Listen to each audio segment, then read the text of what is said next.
This is a podcast called 25 Whistles, talking football, and they all wear a whistle. Yeah, it's stupid, but what did you expect? It's a podcast called 25 Whistles. 25 Whistles. Hey, welcome. We have a special whistler today. It is George Birge. I call him country superstar George Birge, but Eddie's a hater. Hey, that's funny. Eddie's a hater. You can blow the whistle so we can start, Eddie. Okay, here we go. So I text George this morning, and since George is a superstar, he's in and out all the time. Yes. And I was like, are you in town today? He said, yes. I said, come up and do whistles with us because we got some stuff to talk about. And so he's here, lives a superstar life. Although, George, some people take shots when you're not here. When you heard the clip of Eddie go, George is not a superstar, how'd you feel? Man, it honestly empowered me a little bit. Yeah. You know, they say you don't know that you've made it until you have haters. And I got my first hater, man. Stop. That's ridiculous. It was such a visceral reaction, too. It wasn't that Eddie had planned or like, I'm really going to get a little jab out of my friend George. No, I thought you were joking. Like when I you wasn't did joking. when you did the whole announcement, I'm like, oh, that's funny, superstar. That's all I said. See, like in his heart. That actually hurt a little Yeah. bit. Right there, He like, keeps he's trying to make trying it better, but it's getting worse, actually. Dang. I know George doesn't believe that he's a superstar. But that's I not know the that. point. The point is that you were so against the idea of anybody thinking he was. And I feel like George is on the precipice of being a country superstar. Oh, totally. He already is. He's got number one. Where's your other song now? I think we should be 7 this week. At 7 this week. Mm-hmm. Dang. Mm-hmm. That's a superstar. That's awesome, man. That's awesome, George. You know you're my boy, and you Eddie. were, and You're my boy. and But that's why I was took so it personal. surprised. Yes. Yeah. You know what, too? Like, I've known George for so long. Like, we're not, like, I don't think George, as a superstar, and this is all due respect, George. Oh, you hate when someone says all due respect? Here we go. Yeah, Because yeah, whatever's that's coming good. next, it That's it. ain't good. Just rip off the Band-Aid, buddy. Even Just do when it. you do, like, just become a massive superstar, I'm still going to think, like, oh, it's just me and George playing golf together. And I want that to be that way forever, but You don't. I still have You your wanna get picture rid of taped on my those. You bathroom wanna get rid mirror. of So those. I have a little motivation every morning. But also, this is what I would counter that with. At one point, Eddie was like, "Yeah, I don't call George. I feel like he's busy all the time now that he's like a star." That's what he said. And I was like, I'll FaceTime him anytime. So we FaceTime him immediately. And who was he with? Well, he was riding with Tyler Hubbard. Superstar stuff, That's right? cool. That's my point. You're talking That's out of it. both sides of your mouth Yeah, right I like now. that. I like that. I needed a little bit of that. We're back, Eddie. We're good again. Good, man. Yeah. Good. I was a little ashamed that he said that. And you know what? I chose to leave it in. And I thought you were joking. I was like, that's funny, dude. You know who loved it was my wife. She was like, yeah. She was like, tell him, Eddie. Well, we're here Gotta today. keep him humble, Bones. No, not George. He's already He's humble. humble. That's true. You You're gotta right, like you're right. push him up and be like, "This is who you are." George is gonna hang out with us for the next half hour. So, a couple things. This will be the last pickleball thing until way later. Thank but goodness. my wife and myself played Eddie and Reed like 4 times in doubles. We killed him every time. Like 7-1, 7-2, 7-1. Like it wasn't even close. And who do you think was bringing the Eddie and Reed team down? Like, if you had to pick a weak link. I mean, we don't do that, right? But if you had to, Dang, Bones, he's taking shots who- already. I just saw something on your sweatshirt That's, like, there. that's my goldfish patch. Yeah. He's got no dog in him. He's got all goldfish because he's last in the league. Correct. So my wife and I, Reed, what were you gonna say, buddy? Oh, I'm just saying, I realize I am not as good in doubles as I am in singles. But you were like last or next to last in singles until Eddie came along. But I know. You feel like you're getting better? Yeah, I feel like I've gotten a lot better, but I still struggle in doubles a little bit. I think I could diagnose Reed's doubles right here out of the get. Ooh. He's too polite. Oh, we say that every week. Like, He's He a is. monster. yes. But he'll be like, "Oh, that's your shot. You got." He wants you to feel included when he could potentially take over the And game he by knows himself. me. Yeah. So knows much me. so where Reed will be Yeah. like, I got it. And then if I'm just getting there behind him, he'll go like, oh, even though I said I got it, I was going to let you have it. So, Or yes. he won't slam the ball on you, and if he accidentally does, he says, "Oh, I'm sorry, I didn't mean to say Oh, that." I hit Reed in the body like 11 Exactly. times. Yeah. I came back with it though. Yeah, so I would say that's probably Reed's overall problem in athletics is that he's Life. way too nice. Too nice. But anyway, we whooped her. We killed him. At one point, George, my favorite moment of the night. My wife's a great athlete, but she doesn't play pickleball hardly ever. But she's a great athlete, so she can move well. Reed hits a good shot back over. I hit an excellent winner, and she goes, "Good shot." And I'm like, "Oh, my wife's complimenting. This is nice." She goes, "Good shot, Reed." And I'm like, "Hey, I hit the good shot." She goes, "I don't need to compliment you. They suck." Oh, man. I have to ask, are you guys that couple that, like, gives each other a kiss after a good shot, or like that. I didn't see that. No, we're not. We I played have with a couple the other day that were like spanking each other with a pickleball paddle after Oh, good wow. shots. That's And, too like, it much. was one of Are those they a where new it's couple? like that seems like not a new new enough to couple. do that. Well, me and Reed, know? I think Reed and I Yeah. did that a couple Oh, yeah. times. Yeah. They kiss. I didn't even use a paddle. My communication with my wife I've had to change because we'd play and she's an athlete, and so it would just be like if me and you were on the same team, like let's go, good job, suck it up, get up, whatever. She doesn't respond to that. She just likes, regardless, hey, be positive. Yeah, So we don't flirt, but she also is pretty good. she's an athlete across the board. I just am sure to say, hey, great shot, good hustle. I keep it very positive. When I don't keep it negative, but I just say how I feel.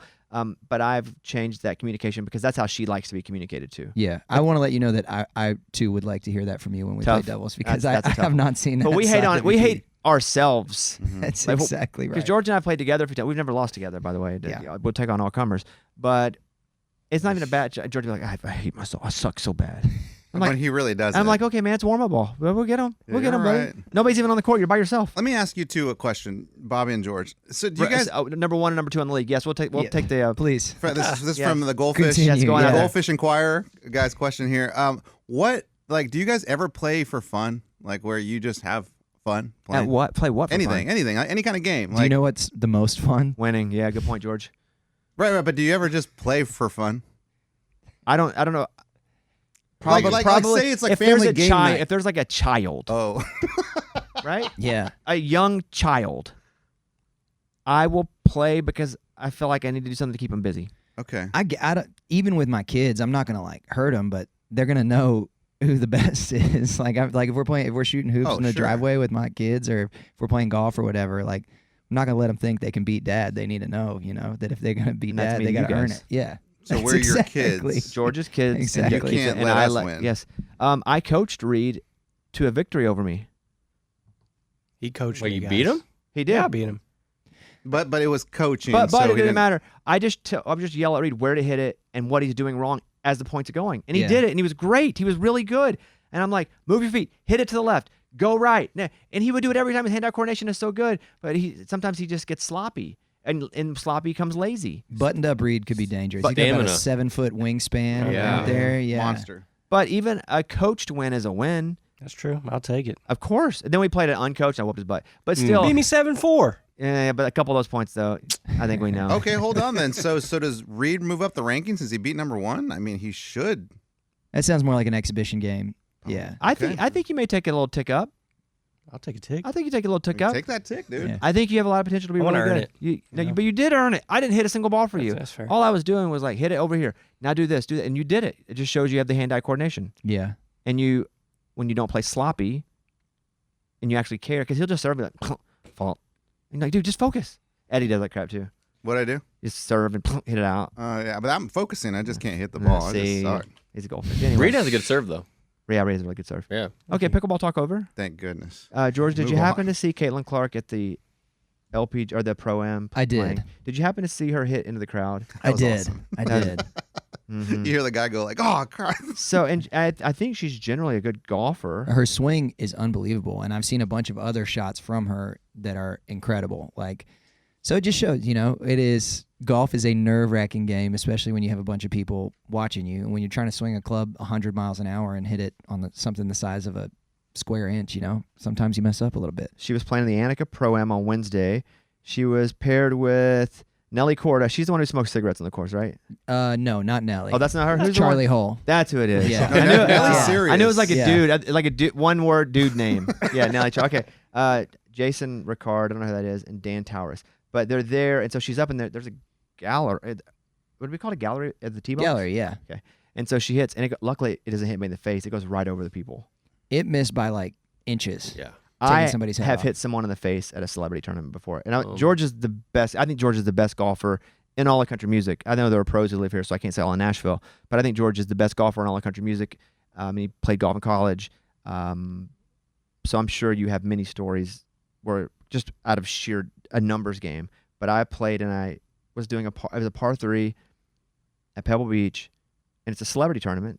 And the girl was, and I hit a pretty good shot, but she was just standing on the edge of the green. She did not see it, hit her right in the face. I don't see it hit her in the face. All I see is it roll onto the green. It hit her face and ricocheted perfectly and rolled right toward the hole. It ended up Count it. being a great shot. I took off running, giving people fives. I thought I hit the greatest shot in history. Because it did look like it hit a tree branch or But something. it was and right then- by the hole, though. Yeah, it was just right off the green. Right off the edge. I just thought, like it hit like a little Something. nick of something and rolled. And so I'm just running, giving people fives, throwing my clubs. And here comes a girl with a big ice pack on her face.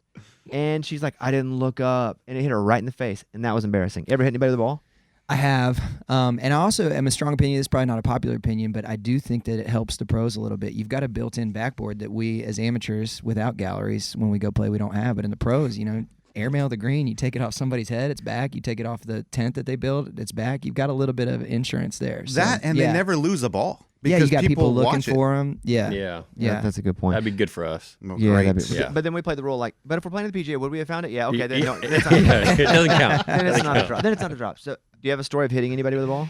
I've never done like anything like that. I early in my career, I was signed to a record deal with Toby Keith and got to know him pretty well. And I went out to Pebble Beach with him, and I watched him ask a woman about 100 yards away from him. He was like, "Hey, can you move?" And she was like, "No." He's like, "Hey, can you move?" And he goes, "Okay." And then he hits his 3-wood and drills her with the ball. And luckily, it hit her in his purse. And he goes, "Told you to move." And He walked up was that to the- good?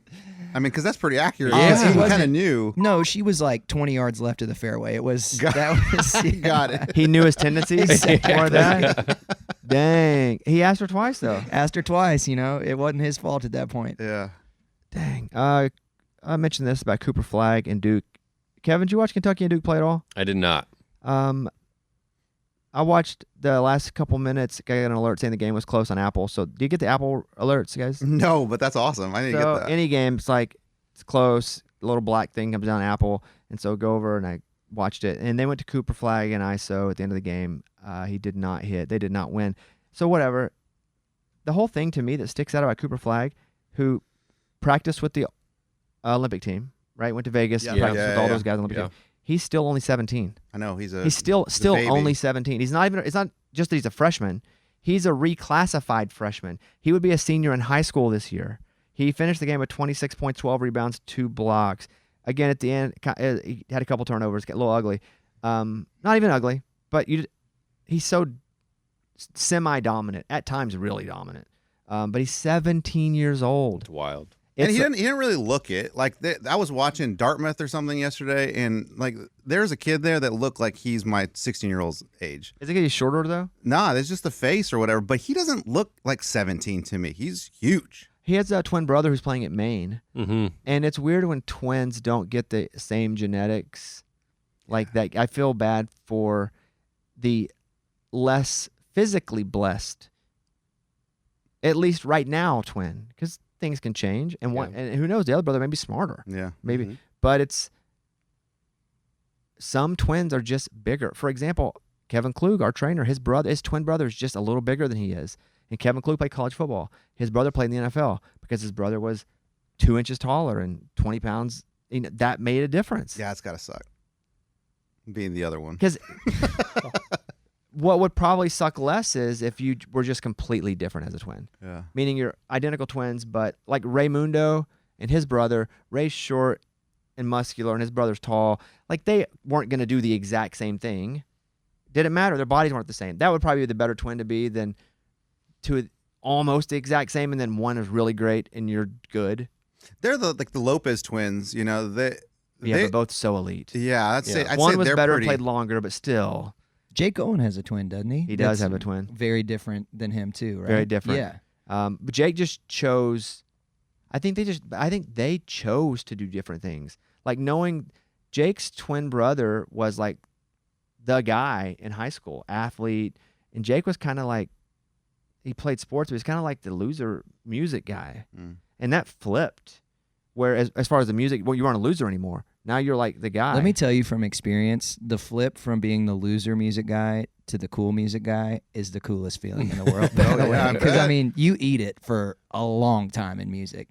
There's no worse feeling than sitting at a bar playing guitar and nobody listening and everybody kind of rolling your eyes like, oh, you're chasing this dream. Good luck, dude. Like, Is that because high school is so like sports based where like, oh, you play sports, you're a cool guy. 100%. And if you bring a guitar, if you have a guitar, everybody's like, oh, what's this guy gonna come sing Yeah. Kumbaya for us? Like, great. Around the campfire. Yeah. And you're celebrated within the culture of high school. So if Exactly. you're on the high school football team and that school celebrates that, you're a part of what's happening there. Musically, I guess if there was a band, like every school had a band they were proud of and went and toured and Right. rooted for them to win battle, that was like That would be it would the be cool different, thing. but there's not a culture of celebrating music like that. Like there's a culture of if you're on I like the kind of marching like band. that idea. What's that? A Like band? School, one get real behind your band? band, you go win Battle of the Bands. And they tour. It's like, yeah, like School of Rock, but Would be in cool. high school, yeah. Okay, next up, I got a few things on my mind here. Hey, I got my mind on you. Hey, don't sing it if you don't believe it, Eddie. That's right, Eddie. Listen, yeah. You don't think you It's, do not it's think everywhere I go, you man. do not think he's a superstar. Rookie quarterback comparisons. I just wanted to pull up the stats on these four guys real quick. Caleb's stats: 1,700 passing yards, 9 touchdowns, 5 interceptions. Are they going to pull him? I don't think you can. Can't. Not yet. You got to try it out with the new OC, right? You know? Okay, let me rephrase. Are they going to give him a break for a minute? Or is he just going to run with the new? Because again, Waldron got There's fired. so much hype around him. That would be Maybe after pretty week rough. 12 when they're officially eliminated from playoffs, maybe they're like, well, let's get him some rest. It just feels unhappy. Yeah. Yeah. Not just losing. It just feels unhappy. Looking at the body language, Yeah. it feels so unhappy. And they are not good. And we thought even myself, like, look at all the weapons they have everywhere. Well, I never really got why they kept Eberflus or whatever. Yeah, And he's a nobody defensive did. coach. Yeah. You know, he's a purely defensive coach. Right. You would think with a new, young, hotshot quarterback, you'd bring in an offensive mind. Right. I Cliff know- Kingsbury was there, right? Yeah, they do have the hardest schedule remaining, too. ain't good. That doesn't help. That's crazy. Let's look Yeah. at Jaden's stats with the Commanders: 2,100 passing yards, 9 touchdowns, 2 interceptions. The big difference there, I mean, for the most part, touchdowns are the same. Are the passing yards, a few less interceptions, but the rushing yards is pretty big. He's got almost 500. And also, like, dude wins.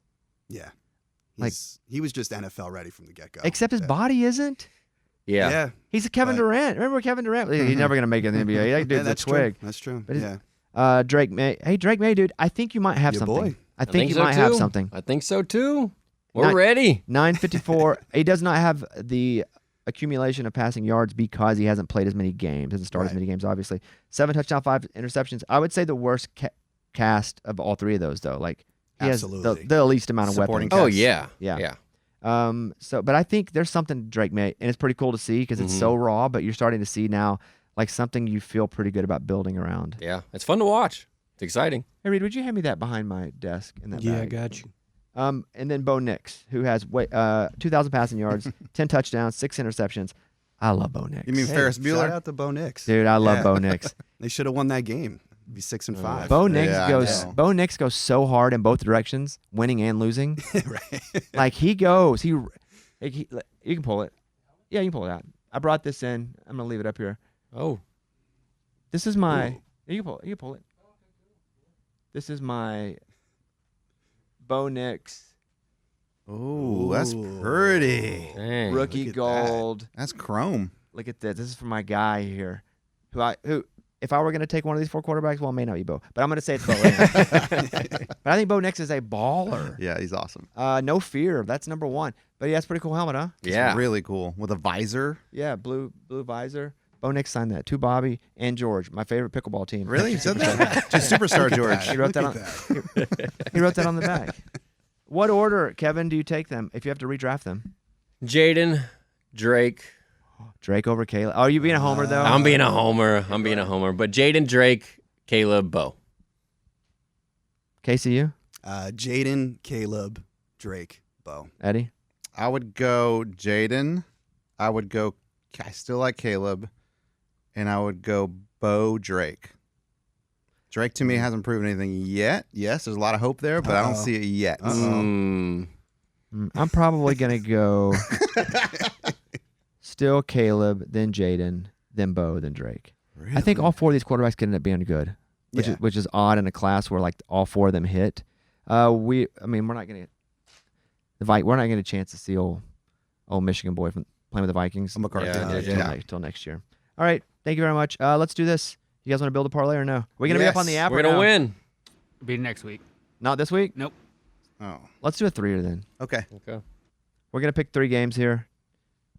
I got a good one. Oh, he's ready. I got a good one. Go ahead. We gotta go Northwestern over Ohio State. What's North- what's the spread? It's Northwestern is at plus 28.5.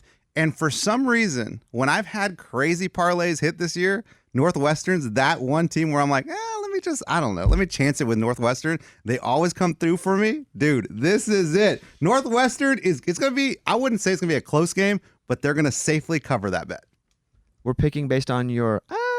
It's a pretty good team. Better than anything else we do I say when we big. miss. Okay, so Northwestern plus 28. Over Ohio State. Dude, they're gonna get beat by 100. You think so? It doesn't matter what I think because. I'm telling you, Northwestern's just been that team where I'm like, let me just take a So little is flyer that- on them. Okay, we'll throw. And they have not let me down yet. Kevin. I'm looking at South Carolina at home against Missouri minus 12 right now. Is Cook still out? I don't know. Yeah. Obviously, he was out last week, and that affected the game greatly. Do you know yours? Go with yours if you do. Yeah, I know mine. That's when I told Amy to bet Oregon minus 14 at Wisconsin. Quack, quack.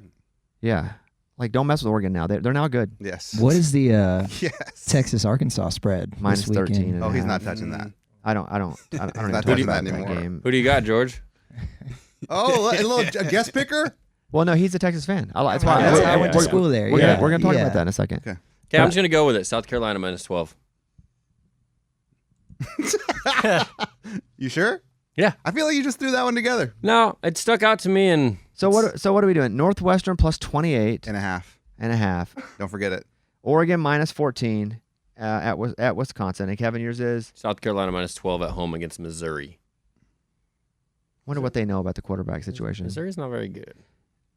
Their offense is quite good when their quarterback plays. Don't let the reputation as Missouri affect your judgment because they have not been good for years. No, I'm not. This year, they were frauds in the beginning. We like Missouri. Nothing against them. I don't know they were fraudulent. I think some of the teams that almost beat them, we learned they weren't fraudulent, like Vanderbilt. Like Vanderbilt takes them to overtime, and we're like, Missouri's a fraud. And then we're like, nope, Vanderbilt's actually pretty good. What's their schedule?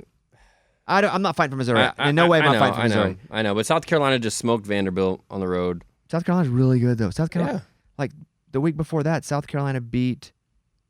They had a good win the week before that. Now my Yeah, it SEC was, games are getting mixed up. I know. It's a lot of games. All right, there's our game. There it is. A&M. They whooped A&M. That's right. That's right. If you want, that's when they storm the field, right? Yep. If you want to take 25 whistles parlay, you can check out DraftKings Sportsbook. New users use the code Bobby Sports when you download the app. All right, here is our talk with NFL Network insider Tom Pelissero. Tom's all over NFL Network, hosting a daily TV show called The Insiders, which is a great show, to appearing on Good Morning Football, Game Day Morning. I mean, he is everywhere. He is, as they would say, ubiquitous. Do you use that word ever? No, never. I don't think I've ever used that word. Ubiquitous. No? Ubiquitous. Don't even know how to pronounce it. Mm-mm.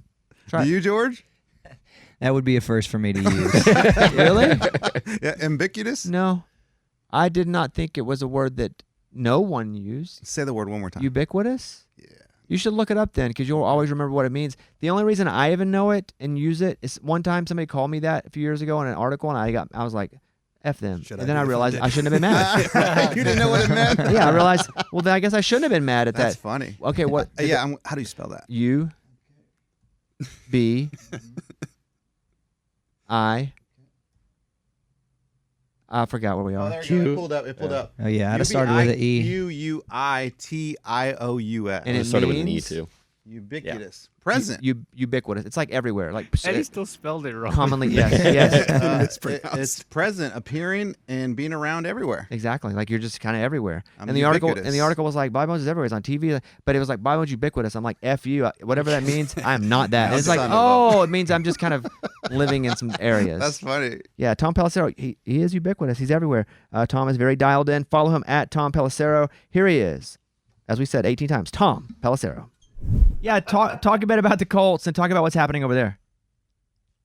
Yeah, so they went to Joe Flacco 2 weeks ago, and that was a product of a couple of things. One, they just weren't efficient offensively. There was the strange situation where Anthony Richardson literally taps out of that game because he was gassed. What I was told at the time was Anthony Richardson needed a breath, whether that's mentally, physically, emotionally, he just needed to have something of a reset. Obviously, they had seen Joe Flacco playing at a high level to that point in the season when he'd gotten onto the field. Their passing game had been more consistent. So Flacco gets his first start Sunday Night Football against the Vikings, against a really tough opponent on the road, tough environment. Brian Flores calling plays. Doesn't go great. And then last week, the pick six right out of the gate, and the Colts are in the early hole. Even though Shane Steichen went to the podium on Monday and said, Joe Flacco's the guy until I say otherwise, Joe Flacco's the guy moving forward, it probably shouldn't shock anybody that, at that time, he already was thinking we may have to switch back to Anthony Richardson. So the hope here is that for a guy who was drafted 4th overall, who had not played a ton of football, who is still one of the youngest quarterbacks in the NFL, Bobby, he's 22 years old, that this was kind of a wake up call a little bit. We gotta grow up a bit. He wasn't doing anything wrong per se, but there's a youth to him and maybe a naivete where all those extra things. It's not just a matter of being a great preparer; it's being the best. Those are the things they were hoping sitting back for a couple of weeks with Joe Flacco starting was going to bring him. They're optimistic that he did learn some things. They would have loved if Joe Flacco and the Colts had won those games, and then we're not even having this discussion. But Anthony Richardson, even though it's very inconsistent, lowest completion percentage, all that stuff, he's got 1 or 2 plays every game. We were like, holy cow, they can harness that. This guy's got a chance. We'll see in a second opportunity whether he's able to take those steps forward. A couple of human questions based on this circumstances. One, Joe Flacco, how does he feel about being benched again? Did he know his role is just to be the stopgap? I mean, he played great with the Browns. Wasn't expected to really be the quarterback for the Browns, but then does and plays wonderfully. Then was with the Colts this year, not as great of a season. But does he get upset when he gets benched, or does he, from the very beginning, know his role? And the second part of the human question is, how does the locker room feel about Anthony Richardson in general? Joe Flacco is, he's seen it all. He's 40 years old. He was drafted back in '08. This is a guy who's won a Super Bowl, been the highest paid player in the NFL twice. Yet for a large chunk of his career in Baltimore, he was a bit of a punchline. It was just Joe Flacco because he's, I think, this big, kind of gangly looking, immobile guy. People just wanted to, poke holes in him, but he's highly accomplished within the league. Nobody signed him last year. The guy's on his couch in November. The Browns, he was the 4th or 5th different starting quarterback the Browns had last year. Nobody was signing him. And then he goes on that run last year. He plays well down the stretch. He's still got, and one coach that I really trust in the league always describes it this way with Joe Flacco, he's got arm twitch. In other words, not only is he seeing the field and processing quickly, but the way he can still get the ball out, even though he doesn't move really great, he can get the football out really quickly. That part of his game is still there, but nobody was signing him this offseason. The Browns weren't re-signing him. Part of that was, I'm sure, that they didn't want calls for Joe Flacco the moment that Deshaun Watson struggled. In the end, maybe the Browns would have liked Joe Flacco to be there based upon how their season went. But, for Joe Flacco, he knows this is results-based. He knows he's not anybody's long-term solution as long as he wants to play in the NFL. This is probably his role. Most backup quarterbacks, Bobby, if you look across the NFL over the course of time, you're happy if you can go 500 with those guys. There's not a lot of times. Yeah, Nick Foles had a great run with the Eagles, Flacco last season when he came in. But those stories are few and far between. You're just hoping somebody can get you back to your starting quarterback. Flacco had his opportunity. They lost a couple of games. And with regard to the locker room and Anthony Richardson, everybody wants the same thing. Everybody there wants to have a team that's winning, a team that is productive, that's making big plays, and it's fun to be on the field. They're not out of it. Look at the standings right now. The AFC South is wide open, especially with the Texans stumbling of late here. I anticipate fully that they are going to rally around Anthony Richardson, and they're going to hope, again, that this wake-up call for him over the last couple of weeks brings back a guy who maybe takes, even if it's baby steps toward making the most of his God-given abilities. I want to stay internally and even just speculate internally with the Bears. They just fired Waldron, the offensive coordinator. I don't know, if any of those guys are going to be around next year, but how do you feel Caleb Williams is being received by his teammates? I mean, we've seen people walk off the field, maybe he had an injury, but what's happening there with Caleb Williams in Chicago? I think it's hard, Bobby, to fully evaluate, anything that's going on with surrounding specifically Caleb Williams because the whole thing hasn't looked very good. DJ Moore who's got a great reputation as a locker room guy, as a person. He's been the one throwing his helmet. He's the one, as you referenced, who in the middle of a play, I've never seen that before. He tweaks something, but walks off the field and is sitting on the bench while Caleb Williams is still scrambling around. These are unusual types of things. I think that there were probably unrealistic expectations, quite honestly, for how quickly the Bears were going to play at a high level this season, because they went and they signed DeAndre Swift, and they traded for Keenan Allen, and they drafted Rome Odunze. The defense was playing great. Everybody looked at them like, hey, they should be challenging in the division. The reality is, coming from that air raid derivative scheme that Caleb Williams played in with Lincoln Riley, and specifically in 2023, when USC's receivers and their offensive line weren't very good, if you watch his highlight reel, almost everything is off schedule, hero ball, throwing off balance, running around outside the pocket. It's hard to live like that in the NFL. And so there was a lot that Caleb Williams was going to have to learn in terms of playing within the scope of an offense and playing within rhythm. I've known Shane Waldron for a long time. He trained under Bill Belichick, Sean McVay, Pete Carroll. All those guys trusted him on staff. He was the OC the last 2 years with Pete in Seattle. He's a very smart guy. He's a good football coach. He's a great dude. But he is a personality that, if not introverted, he's at minimum introspective and intellectual. He is not going to be a high energy, in your face type of guy. Some of the stuff you've been hearing from players, both what was leaked out early in the season and what guys like Keenan Allen said yesterday is, well, he didn't coach us hard enough. He let some things slide. He was too nice of a guy. That's Shane. And that works with certain players, with certain groups of players. Obviously, with this one, they want to be coached differently. They now have a guy in Thomas Brown coming in, who I also have known for a number of years. He's a former NFL player. He is going to be high energy and have a ton of juice. It's a different personality. Is that going to make a difference? It's the same playbook.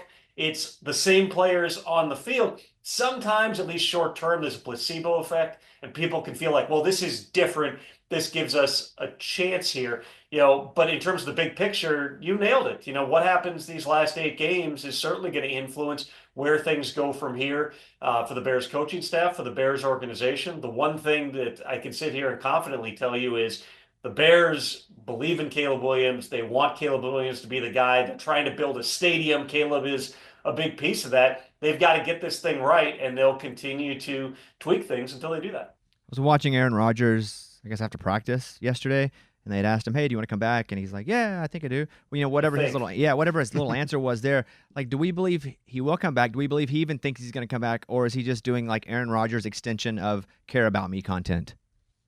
It was interesting because Aaron, for all the times that he kind of mused about retirement late in his days in Green Bay, and at one point threatened retirement because he was fed up with the Packers organization. Then they paid him on a big contract after another MVP season. Things seemed fine for like another year, and then he ends up getting traded to the Jets. Over time, and even while, he played 4 snaps last season before he tore the Achilles, but there were interviews with him because he goes on the Pat McAfee show every week, and it was like, yeah, I think I want to play multiple seasons. I'd like to play 3 seasons. It started to extend. Then all of a sudden the losses start to mount again, and now we're back to, I think I want to play in 2025. Quite honestly, this is the first time, or at least the most degree to which Aaron Rodgers has not necessarily been in control of his future. There's real questions. They already fired Robert Saleh. His good friend Nathaniel Hackett is not calling plays anymore for the Jets. He's under contract with New York, but do the Jets want him back? Under what circumstances do they want him back? Who would the coaches be on that team? Does he really want to go and start over someplace else and have to go through this same process of trying to get some of his people in and learn new teammates? These are real questions, and it's going to be dictated in part by who they end up hiring. There's questions just about the head coach hiring process that they're going to go through, because Donald Trump was just reelected, and that means Woody Johnson the owner could be headed for an ambassadorship, and so it could be his brother Christopher running the process. It's wild to think about like these massive world issues that impact professional football, but they're real things, and they definitely also, potentially bear on the future of a guy who has dabbled a little bit in politics himself, in Aaron Rodgers. I'm sure he's got a million other things in this life that he wants to do. But I would tell you this, Bobby, if he had thought there was a 1% chance that the 2024 season went like this in New York, I don't believe he would have come back for this year. I look at him taking hits like he did The play after last week when there's a third down pass for Devontae Adams in the end zone, it gets tipped and it falls incomplete. Fourth down, he's trying to do an old school Aaron Rodgers thing, scrambling around, buying time outside, inside the pocket, and he gets blasted. And he goes down in like the chalk outline pose on the ground. And all I'm thinking watching this as somebody who's covered Aaron since my days back at the Green Bay Press Gazette is he's got to be laying there going, what am I doing? Well, why am I've made all the money. I've won 4 MVPs. I've won. Why am I out here getting my butt kicked on a bad team right now? I would anticipate he's going to, step back after the season, evaluate what's best for him, but also evaluate the landscape. And the Jets are going to be doing the same thing. All right, final 3 questions. I want to go to coaching. I just want to ask about Belichick. Do you think he'll be back next year? He'd like to be. Bill Belichick, despite the fact that has he done your show, Bobby? Has he been here? He has not. He has not been on our show yet. You're the last show, I think. Which is why we haven't gone after him. Yeah, we're not going at. Has he been offered? It's different than has he been on. We love Coach, but yes.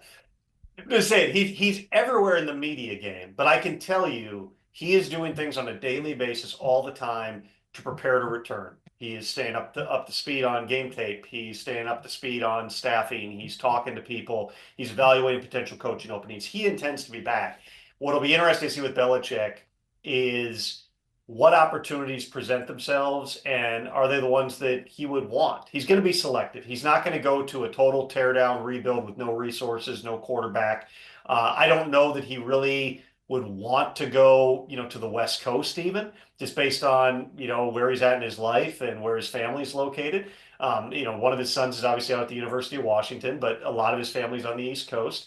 Those are all questions he'll have to evaluate here. The other piece of this is, for Bill and for Mike Vrabel and for Brian Flores, among others, there's real questions based on the hiring process a year ago of, do owners still want to hire people from negative reinforcement cultures? There's a lot of enthusiasm right now about the Dan Campbells of the world and the DeMeco Ryans and these coaches who it's positive energy all the time and they want everyone to be a part of it, as opposed to like the football god archetype where it's Bill Belichick, everyone answers to him, don't question him, he's on top. I believe Bill at this point knows probably some, things that maybe he would do differently from his days in New England. I think he's more meldable to working with different people, but it's still, he knows one way to coach, which is always to point out the things that we could do better. This generation of players, does that get through? Right now we're seeing some of the guys like Dan Quinn, who have been that positive reinforcement guy for a long time, having success. Does that impact the hiring trends, or do people go, Bill Belichick's won more games than almost everybody in NFL history. What are we? We're going to hire some 35-year-old one-year offensive coordinator, or are we going to hire Bill? If you're close, if you think that you're not that far away and you got the resources in place, maybe it's a fit. 2 questions left, and I'll spin off that. If the Cowboys make a coaching change, which it seems inevitable they will, would Jerry Jones hire someone like a Vrabel or a Belichick, a big personality coach? He doesn't have long left to live. That's a morbid thing to say, but does he finally give up on having somebody he can control? Well, I think also, does Jerry want to start over? Mike McCarthy's contract's up. So one way or another, Mike and the Cowboys are going to have decisions to make at the end of this thing. If you bring in, for instance, a Belichick, Bill's history, and again, I think he's more meldable on this, but Bill's history has been you set up a program a certain way, and you're probably going to go down before you go up. The Cowboys won 12 games each of the last 3 seasons. This season, for a variety of different reasons, including not paying CeeDee Lamb till the last second, including not paying Dak until the end, a bunch of different injuries here. There have been circumstances. Does Jerry believe bringing in a Belichick is going to help him win right away? Whatever he thinks can get them put one more trophy in the case, I believe, to your point, that's what Jerry's going to want to do. Having said that, the idea of Bill Belichick being the head coach of the Cowboys, and after a game, he walks to the podium and he wants to give his usual 3-word answers, and someone's like, yeah, Jerry's out in the hall questioning that third down defense you called there. What do you think? Bill's head would explode. I can't imagine that he'd want to be in that type of an environment. But if that's the best place, and if they can figure it out, hey, we're just going to make our egos come together for the next couple of years, you rule nothing out. I don't personally believe that's a great fit for anybody involved, but until the Cowboys figure out what their plan for 2025, anything's possible. Last question, and I know you're a Minnesota guy. What's up with J.J. McCarthy? Obviously not playing injured, but what's the future there at quarterback in Minnesota? Well, the first thing you got to ask yourself is, J.J. McCarthy's health, because he did have the additional procedure. They called it a biologic injection, which I think gives people a bunch of like images of aliens and stuff. No, there's common treatments, PRP and things that they do to promote healing. He had some swelling when he was going through his rehab, as they kind of were increasing the load on the knee that he had the meniscus repaired in. My understanding is pretty minor procedure, no impact on the timeline, should be back for 2025. Flip side of that, Sam Darnold, even though we've seen a little more of the bad Sam Darnold here in recent weeks, he's still played by and large at a high level. And I would think, there's really no precedent for a rookie quarterback to miss an entire season because of injury. There have been guys who have sat, but that's a whole year of reps that J.J. McCarthy is missing out on. Even though Kevin O'Connell said like 2 days after he got hurt, we've seen enough. We know J.J. is going to be our quarterback of the future. I don't take that to mean he's going to be QB1 and we're just going to have some young backup or, the Joe Flacco's of the world behind him. I think you have to go into 2025 with another plan, if for no other reason than to ease the pressure on J.J. McCarthy as he's coming off of a major surgery to get back and up and running quickly here. So what's it going to cost if Sam Darnold is that guy? And I would certainly think, again, if he's given the opportunity, hey, you're going to come in here, you're going to be the guy at the front of the line, we're planning on you starting until JJ's ready. I would think Sam Darnold would love to be back. Is that something in the neighborhood of, is it the Baker Mayfield contract from 2 years ago, which was 1 year, $5 million? It's kind of like Darnold's deal. I think is 1 year, $10 million this year. Or is it closer to the Baker Mayfield deal he got this past March after 1 year in Tampa, which was 3 years for 75?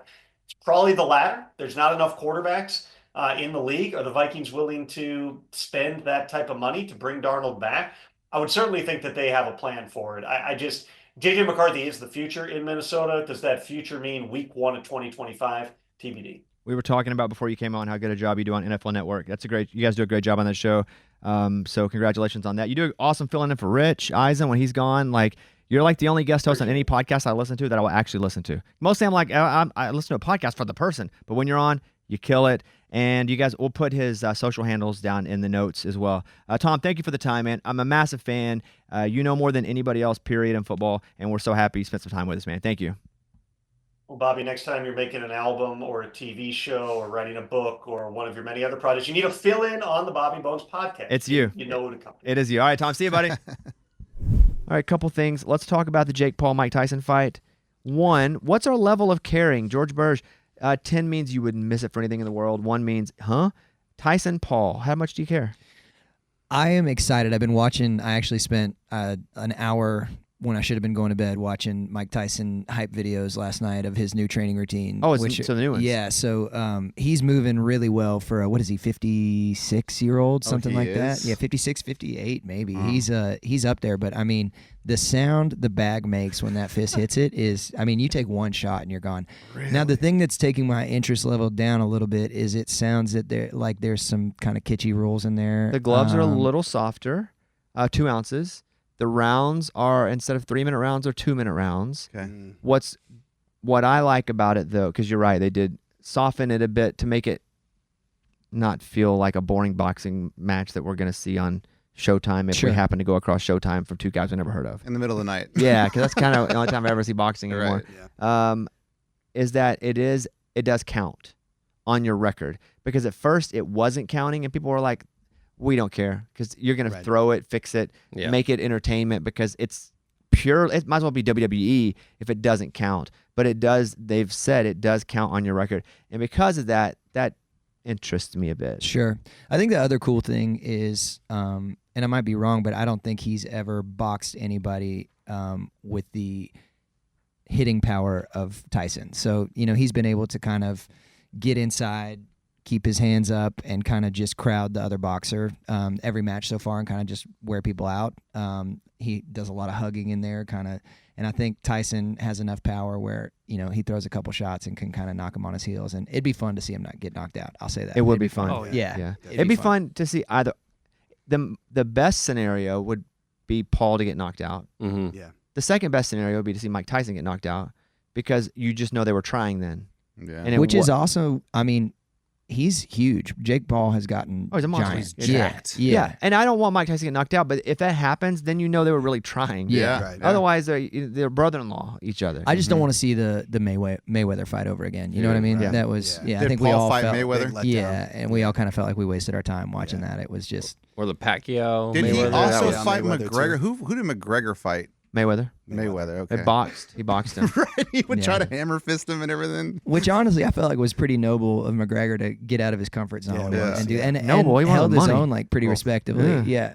I'll be Oh, noble. and I Yeah, think he's he on threw the a beach couple- with bottle service now. McGregor is chilling. He threw a now. couple kicks in there too. They're like, hey, Hey, pump the brakes. Yeah. Here we go. Both fighters will be wearing 14-ounce gloves instead of the 10-ounce gloves. Each round will be 2 minutes rather than 3. The fight is scheduled to go 8 rounds instead of 10. So, yes, they have modified it to make it a bit more stimulating for not the common boxing fan, for like us who we'll take 2 minutes. We'll take a little puffier gloves. We don't need as many rounds. Like, just go hit each other. Also, I wish they would do it with those real big gloves.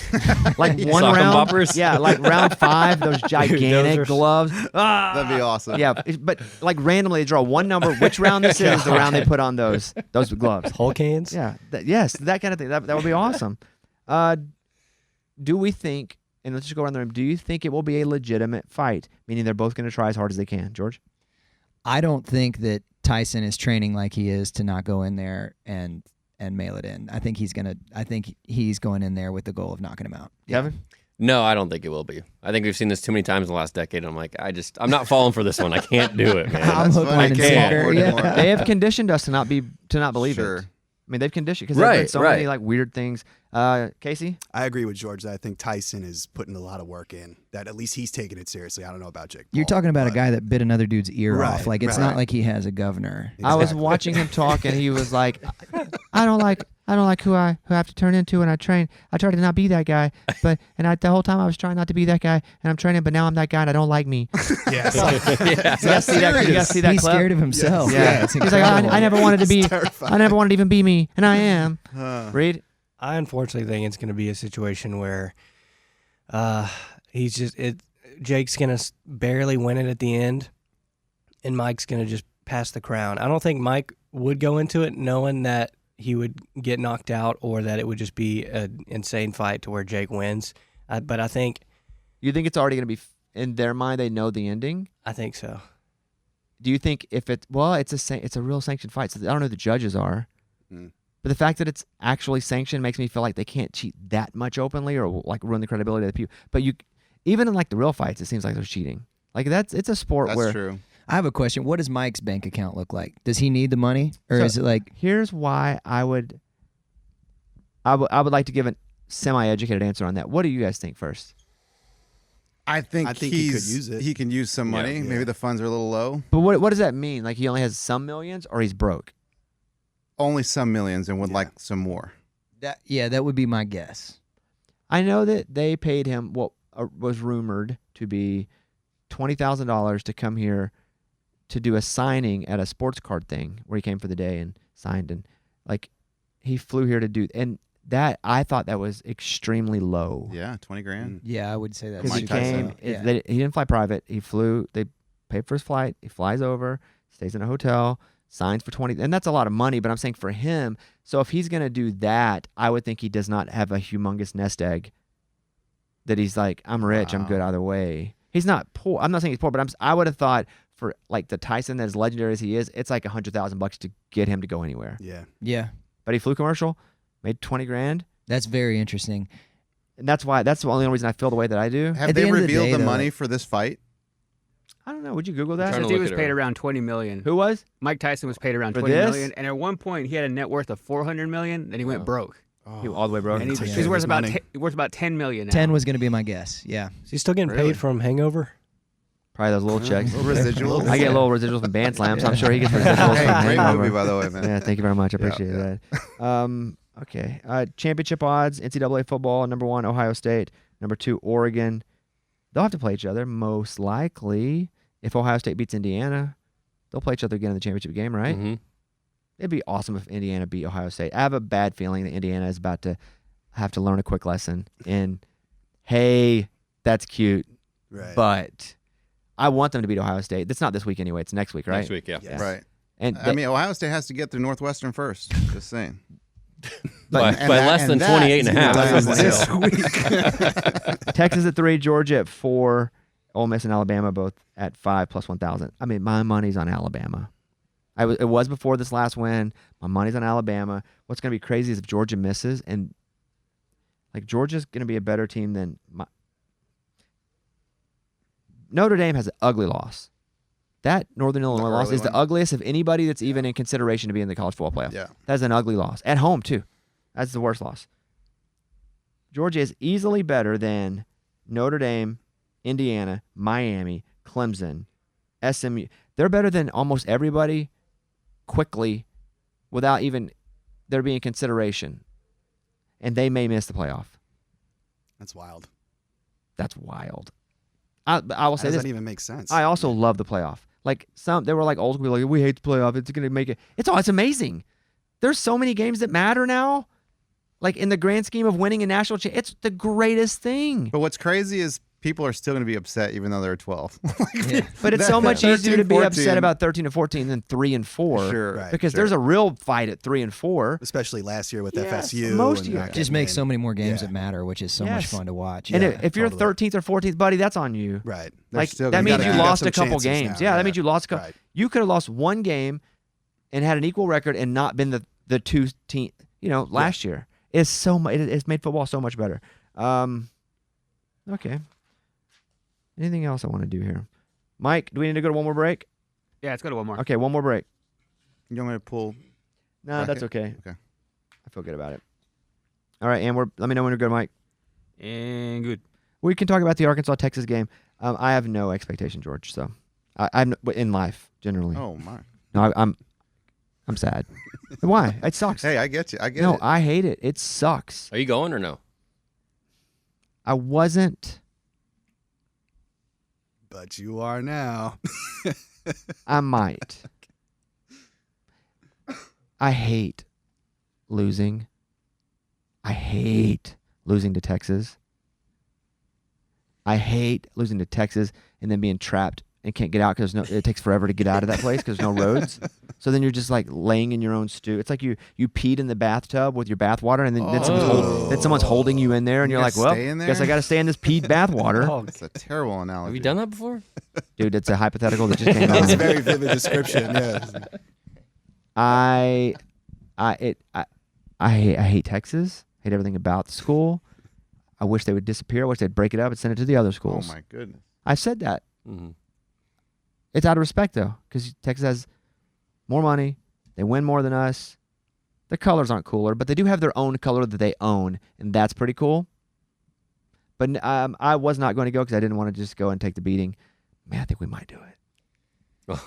I think y'all have a real football team for one. I think that it Did you will say be for one or for once? We don't have a real for one. Oh, got it. For my first point. Got it. It's like for two. Let me roll this list out here really quick. I think we are healthier than we have been, and for the first time in a second, Texas looked pretty strong last week.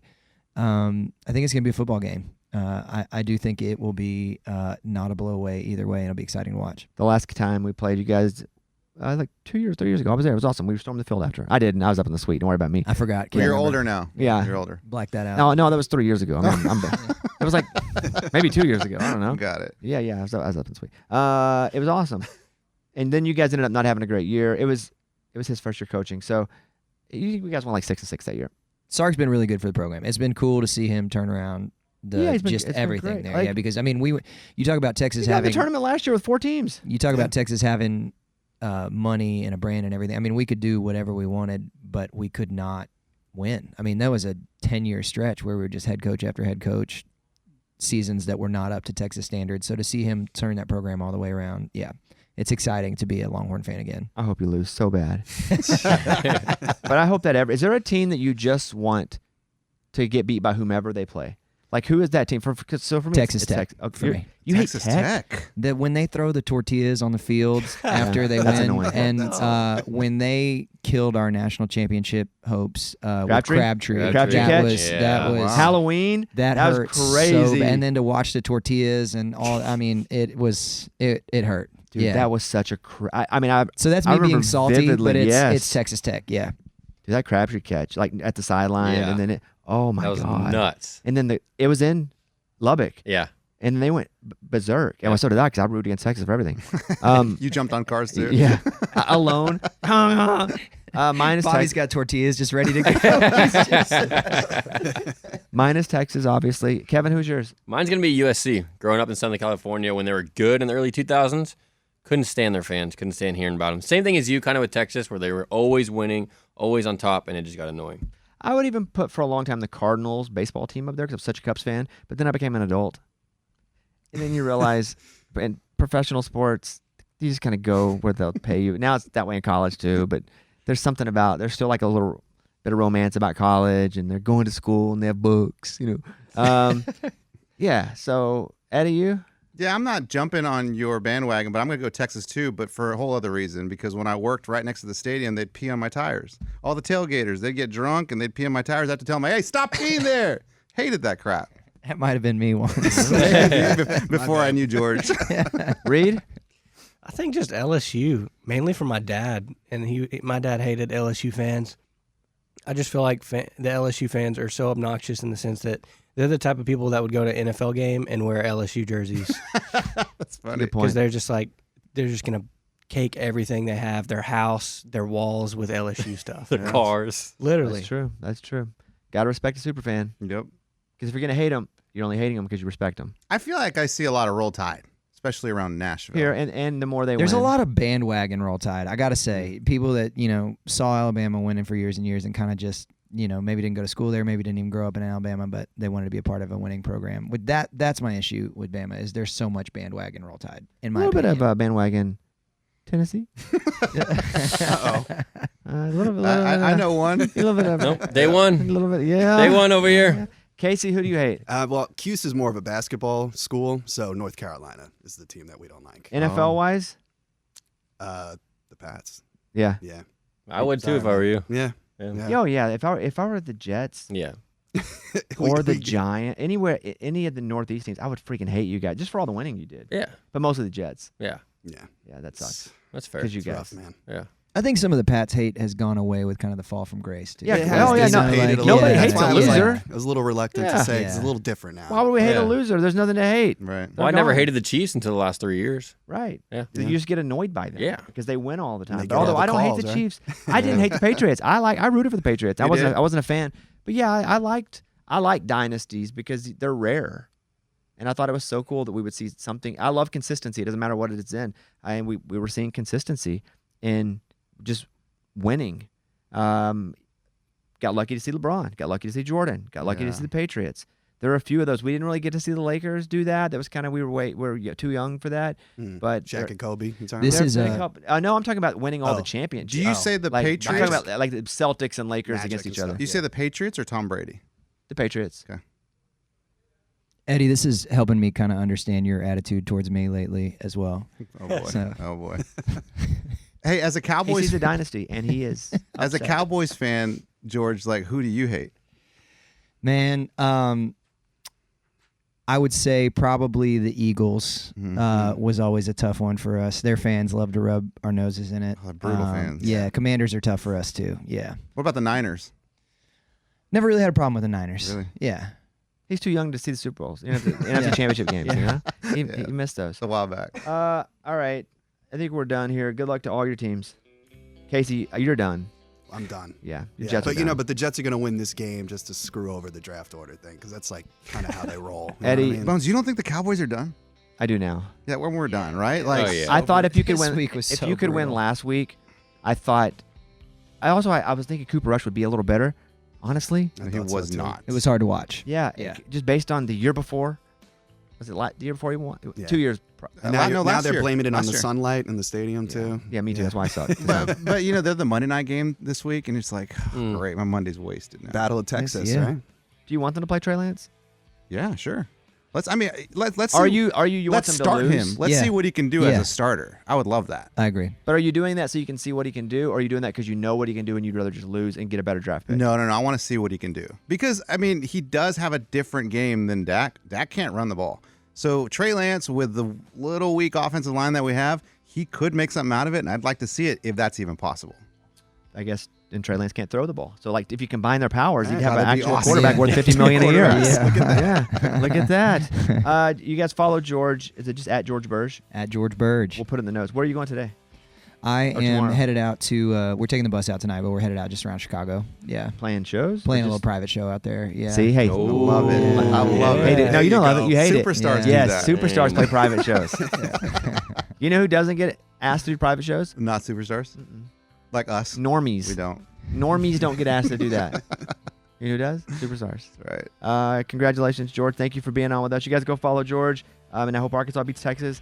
But I have no expectation. But if I'm there, just know I had expectation. Proud to be an honorary whistler today and Thank you. hook 'em Yeah, horns. man. Yeah. How's everyone? Reed, are you sick? Yeah, I got a little stuffiness going. Do you hear that? What's up? I don't know. Morgan had it on the plane, Yeah. so I don't know if I got it from her or the But cold. Wasn't Bobby on the plane too? Yeah. Mhm. You should record some music while your voice is like that, man. It's got a Wait, little smoke to it, man. Yeah. There you go. Are you sick? No. Okay. Does he sound sick? No, but he's been. I know what it's like to travel all the freaking time and have to. Even when I text him, I was like, "Hey, come up," because I was like, "Are you in town?" He goes, "For just a few hours, whatever." I was like, "Never mind. We can see if you want to come up." And he goes, "I'm in." I'm like, "No." I said, "Dude, I love you, so I would rather you not come in now because I know you're gonna be exhausted." And he goes, "No, I'm here. I'm coming up." I was like, "Okay, fine." But I just know that sleeping on a bus. Last night was Air- actually weird pretty air cool. I conditioning in your did a face. casino show, which is like so easy for us. There's a million people helping. Everything's backlined and set up. It was all I had to do was play 4 songs. I played 4 songs, and they gave me a box with a wedding cake on the way out. They're like, "Hey, just take this." And so I went up to my room and I ate a half a wedding cake and watched Green Mile and fell asleep by There 10 you o'clock. go. It was a really good night. Green Mile's a Does weird sound movie. It Huh? was, yeah, Green Mile very weird gets movie. weirder than it should, like Right. out Yeah. of nowhere. It was the first time I'd ever seen it, and I had heard about it a million It's times. a great movie. Yeah. But at one point, you're It's like, real weird. You're like, wow, this is a really great timepiece of history. I really don't agree with how they used to treat people. This is not good. Oh my God, that's so weird. And it like 3 or 4 of those ruins moments anything you last might night. have learned. Yeah. Like you're actually learning like, wow, why there are certain aspects of our country that we're not good at certain and you're like, wow, I'm taking this for a good plug. Oh my God, that's too weird. And you forget everything you just learned over the past hour and a half. Like my son was like, "Dad, what's another good Tom Hanks movie?" I'm like, "Oh, we need to see Green Mile." And then I thought, like, you know what? No, we don't. You're good to Because pass it on gets that weird. one. After watching, that was my first time to see it last night. I'm a Tom Hanks super fan, right? Me Like, too. Yeah, I wouldn't put that one up at the top. have you seen From, the TV show From? No. Anybody else? Not yet. Mm-mm. Reed, Oh, Reed has- Reed's the one who was. So Caitlin says last night because we were recording a podcast, and my wife never does anything, and she happened to come down, and she owes me some episodes from losing bets. I never cash them in, but she had walked down. It was just Reed and I in the studio because we were trying to go live on YouTube, and she was like, "Hey, what's up?" So she sits down. I was like, I said, "You owe me some episodes. You want to go live?" She's like, "Yeah, sure, whatever." And so I was surprised, so I take advantage of it, and we're talking. And she's like, we're talking about TV shows. She goes, I want to watch that show From. And I'm like, I never heard of it. And she's great at picking shows. And Reed automatically gets a boner. And love we're it. like, yeah. That's weird. And Good we're show, like, man. what's that for? And he goes, from the show. He's with the voice too. Hey, man. Good show, He man. turns into Elvis. That's a good show, man. And so she had already been told it was good. And she was in, and Reed was like, you will love it. And so we watched the first episode last night. Did you like it? I gotta admit, it took me like 3 episodes. Oh, no. After the first episode, I was like, two things. I was like, I didn't want to be scared. I hate scary stuff. Yeah. Pretty creepy. And at one point, there's something that happens, or I go, ah! Like, kind of like that. And Caitlin's like, wait, we're not going to make it through this, are we? Because I slows couldn't, I down. couldn't even watch Twilight because I had nightmares. What's the plot on this From thing? Don't spoil. I can tell you only what I know because I've only seen one episode. Okay. Because I don't feel like I'm spoiling because I can't because I haven't seen anything. Yeah. By the way, I'm obsessed with going to watch the next episode. If you want to know Let's how go. my brain, like, I cannot wait. Well, you got Okay, 2 all more right. seasons after the There's one a you're on. small town, and what I know is when it's starting to get dark, the sheriff walks through ringing a bell, tell everybody to get in the house. There's something that lives in the woods. I'm in already. That's I'm in so I'm in cool. already. Me Yeah. too. Yeah, there's something that lives in the woods, or it may not be the woods. I don't know. I've only seen one episode that comes out and just f's with people, and they can like apparently look like people you know or something. When you and say trick you, F with people, like kill them. yeah, What platform is this on? we watch it on Amazon, Okay. but it says it's on MGM Plus, and we're like, we don't have this one. I watch it on Amazon. You do? Yeah. Yeah. So we're one episode. I can't. It's a Have you soft finished review. it, Reed? I'm all caught up. Like now, I just gotta wait on Sundays. And you can say having made it through the whole thing, like you were sasatisfied that you Dude, you watched it. it's so good. I'm so in. Which I love, I'm like so in. weird sci-fi kind of shows Same. too, and it's like a little bit of creepy, a little bit of sci-fi, and like it just keeps you on your toes. I love it. It's listed as a horror sci-fi. The horror part's tough for me. If they would just would have said like weird / sci-fi, I'd be like, this is totally for me. Weird. Is I'd be horror interested. okay year round, or is it just like Halloween Horror's- at time? Well, Hey, man. horror. Oh, Whatever you want. Hey Horror. man, that's a That's you're the superstar artist. life, man. Yeah, so you're the- Yeah, man. this guy. I never for me. I don't like scary stuff. No. Yeah. Yeah, I don't mind zombies because I feel like that could probably really happen, so I justify that. Scary stuff, like you can think about it for way too long after you watch it, which I don't like. Yeah. It consumes my life. Like I Yeah. don't like Jason, Freddy. I never watched any of that. I don't like scary stuff. Yeah, that's not good. But I think generally, I don't watch scary movies, so I can't answer that. Reed, what do you think? Horror all day, all night? I love it, man. All the I don't time? get into the demonic stuff because praise Jesus, but right. you know, but like that sort of stuff, like creepy stuff in the woods, like kind of zombie-esque. I love that stuff. We should go to our movie expert, guys, before we leave. Literally. Yeah, we're He's talking always about quiet. movies. Literally. Movie Mike, what's the deal with horror movies? Horror is good all year round. I'm into the demonic stuff. But yeah, unless it's like completely focused on like Halloween, like this is a Halloween movie. That's just around Halloween. Everything else, it's year round. Because there's different types of horror. There's modern horror, there's sci-fi horror. Very true. Lots of horror. But Fried shrimp, boy. Gumbo shrimp, So many genres of horror. He goes, coconut I shrimp. think that's about it.